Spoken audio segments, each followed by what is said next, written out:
to making sure they contribute to the key priorities identified by President Cyril Ramaphosa in the State of the Nation address introduced in the Sixth Parliament. I expect our missions to focus increasingly on economic diplomacy through making sure they facilitate more foreign direct investment in support of the President's drive to attract at least US $100 billion to South Africa. We want more opportunities for the export of South African goods and services, more tourist arrivals, and more opportunities for South African youth to acquire skills. I also think South Africa has a lot to offer the world in terms of cultural diplomacy. I've asked our missions to make sure they don't neglect this part of our work. We have a wealth of heritage in struggle or liberation terms, in history, and we should share this through cultural exchange programs and other activities. This would assist our artists to showcase their talent and attract thousands to experience South Africa. Our foreign policy as South Africa is and has always been based on our vision of championing an African continent which is prosperous, peaceful, and democratic. A South Africa that is non-racial, non-sexist, democratic, and united, and which works for a world that is just and equitable. 2 weeks ago, I hosted the traditional post-SONA meeting with ambassadors and high commissioners accredited to South Africa. And I said in that meeting that I intend to use the opportunity of the budget vote speech to give a more detailed account of South Africa's foreign policy and what we consider to be our priorities. And as I do everywhere where I go in the past 5 weeks, I also said I'm a novice at this art of diplomacy. And so should I err in any way, they will, in this instance, forgive me, since I am learning the trade. Our speech this afternoon will seek to do the following. We will reiterate the centrality of the African continent to our foreign policy. The essence of our foreign policy is to improve the living conditions of South Africans and contribute to the well-being of our fellow Africans, as well as all those who are yearning for peace, human security, and prosperity in the world. It is in our interest that Africa is peaceful, politically united, and economically successful. We've just returned from the African Union Extraordinary Summit in Niger, where we witnessed the launch of the operational phase of the African Continental Free Trade Area. The coming into operation of the agreement is a clear demonstration that there's political will amongst Africa's leaders to integrate the economies of our continent, thereby creating new opportunities for greater volumes of trade among African countries. We will also recommit our country to the principles of multilateralism. South Africa remains an active member of the Community of Nations, and we are committed to multilateralism as enshrined in the United Nations Charter. We are also active in other multilateral institutions, including the G20, the G77 plus China, our BRICS membership, the Non-Aligned Movement, IORA, and many other organizations. South Africa is serving as a non-permanent member of the UN Security Council for the period 2019 to 2020.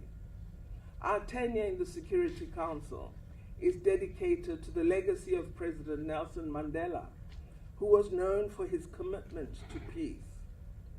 Our term will be an opportunity for our country to advocate for support for the African Union's goal of silencing the guns on the continent by 2020.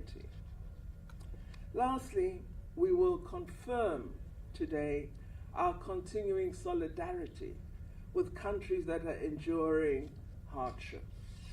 the people of Palestine, the people of Western Sahara, and the people of Cuba have become accustomed to our statements of solidarity with them as they first face difficulties which must be resolved peacefully and through diplomatic means. We shall urge for more to be done to assist them. I'm looking forward to the debate following the speech. In particular, I'm looking forward with great hope to the views and suggestions of members of Parliament on how we can realize our vision of an African continent that is prosperous, peaceful, and democratic. A South Africa that is democratic and united, and which works for a world that is just and equitable. That is really the core, the essence of what we want to achieve. And we are hoping, as Parliament directs itself to international relations and cooperation, it is this ethos that will drive their interface with our work. Thank you very much for your presence here and for your attention. Thank you, Minister. We will now have an opportunity to take questions. You know the drill. You introduce yourself and the media house you're representing. I want to start in Pretoria and check if there are any questions from Pretoria.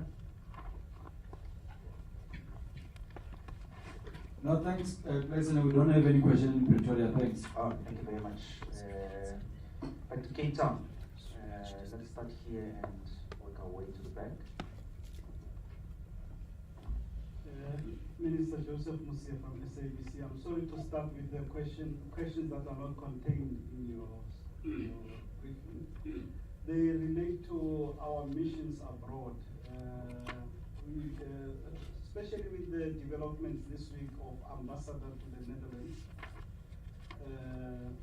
and revelations about him lying to the Commission on State Capture, and the fact that there are allegations that he was continuing to help the Gupta family while he was in the Netherlands. What's your comment on this? What's gonna are you expecting any action to be taken against? Are you going to be advising the president as to what direction to take against him? And I know you've expressed your views on Ambassador Mandela as well. But on this, is there anything further that's going to happen in this regard, or is her matter closed? Let's take two other questions. Dan. Hi, Minister Mamaro here from EWN, and my question is linked to Joseph's question. I know Clayson yesterday addressed the issue with one of my colleagues about Bruce Kolwane and the Buttergrove issue and how, double jeopardy, you can't take action against him for something that he's been punished for already. But what sort of message, would we be sending as a country to have our representative in Amsterdam, who has openly admitted to making such serious violations? Is there another hand? Yes, Andy. Good morning, Minister. It's Andy Singh from the Sunday Times. I'm also sorry to ask you a question that doesn't arise from your statement, but can you give us an update on the ANC resolution to downgrade the embassy in Israel and how far are we? Okay, I think we'll take another round after this with allow the Minister to respond to the questions that have been posed. All right. With respect to Ambassador Kolwane, I do think we need to have a discussion with the President. We've not had such a discussion as yet. It is my intention that we do discuss whether any particular action might be merited, be it some form of letter or further training or any other action the President might deem necessary. So it is a matter that I will be taking up. And I think I want to leave it at that because I don't wish to make it a practice in media briefings to be discussing individual ambassadors or staff of the department. It's just something I don't particularly do. But this is in the public domain, and given that I respond in that way. On the matter of the South African ambassador, Ambassador Mandela, to Denmark, I did indicate, I believe it was to SABC, ENCA, and another TV station, probably the one you represent, that those remarks I made at that time, 2 weeks ago, were my final comment on the matter. So I advise you to go back to the recording and look at what I said there.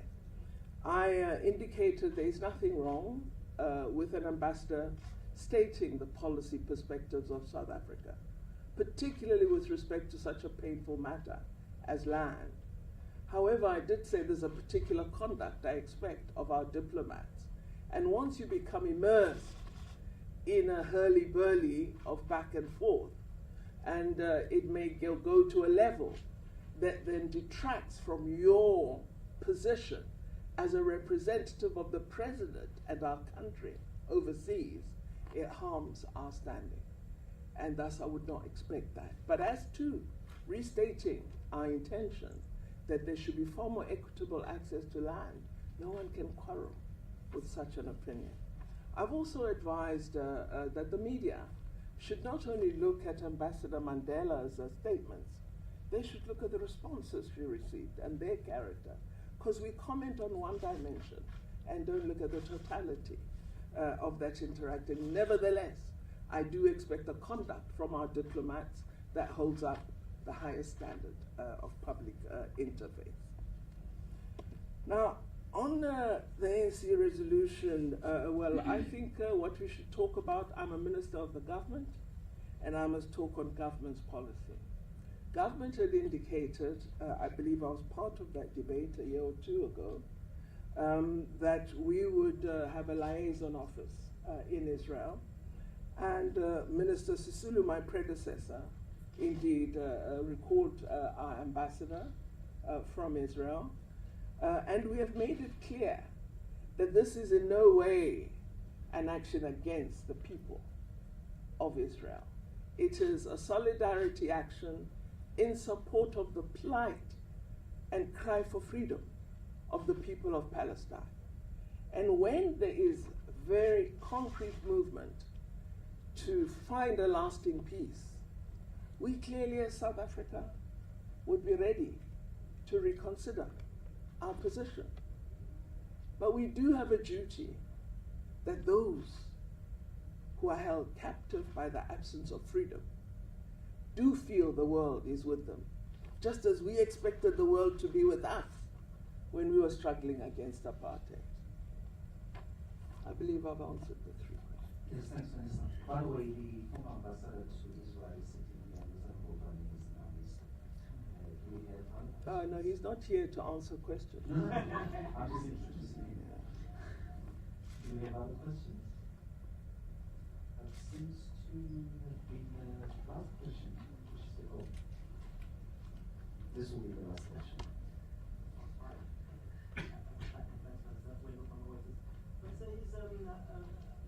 Looking at and seeing what's happening, the ongoing economic situation in neighboring countries of Zimbabwe. What is the nature of engagement going forward? Is government looking at this? Are there talks about a support package that is being considered for Zimbabwe? And just I'm asking clarification, but I think South Africa assumes the chairmanship of the AU next year. What sort of Kenya would you like to see the AU come out a bit stronger than it has in, for example, if situations evolve, such as what occurred in South Sudan or Sudan? So sort of like a harder hitting kind of an AU with diplomatic teeth. All right. Thank you very much. The discussions with Zimbabwe are ongoing. There is support that we have attempted to provide through our Renaissance Fund. Our Deputy Minister will probably speak to that today in the debate. But discussions between the Ministers of Finance of Zimbabwe and ours are ongoing. They met on the sidelines at the AU in Niger. Our President met with President Mnangagwa as well. And so the discussions are ongoing, and as South Africa, we do have, I think, an obligation and responsibility to assist, because should there be a total collapse, then it becomes an impact on South Africa. So if it is possible for us to find a means of assisting to ameliorate in some way the current condition, and also to persuade the international community that the situation is dire, both in humanitarian and other terms, and that they really do need to reconsider the current position with respect to sanctions. I think this must be an ongoing call by South Africa. But as to the bilateral, we are in engagement with them.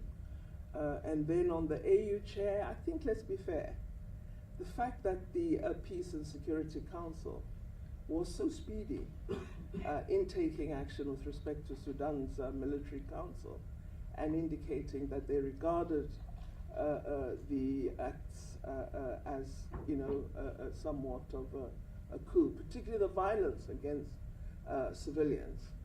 I think that suspension was perhaps one of the most quick and appropriate responses by the African Union. And then the active role played by the AU in appointing immediately a special envoy, in directing the troika of the chair, current chair, the incoming and the previous, to really be dedicated to giving attention to this issue. And South Africa very vocally indicating its standpoint in support for stability, peace, and freedom were important parts of the overall action by the AU. Then, of course, the role of IGAD and the Ethiopian Prime Minister as the person leading the process of seeking a resolution. So I had the view that really the AU Commission Chair should be congratulated for the manner in which they reacted to the situation in Sudan. One didn't get a sense of a softly approach, a reluctance to act. It was very clear that what occurred was seen as somewhat of a negative to the intention to silence the guns. And so I think let's give credit where it is due, and we are happy that now there has been a resolution signed, and we are going to monitor, since we're part of the Troika, that it is actually acted upon and implemented. Thank you very much. That marks the end of our briefing. Thank you very much for coming through. Next time when we invite you, please do come. There's some dining outside. Thank you very much. Thank you, Minister. Thank you. We will see you at 2 o'clock in the National Assembly. So you escaped question. Yes, this is good.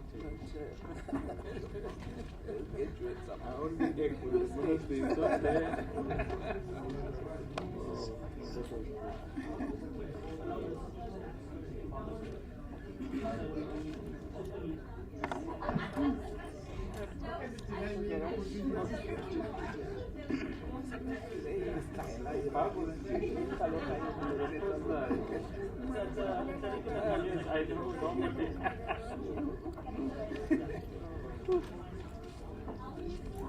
I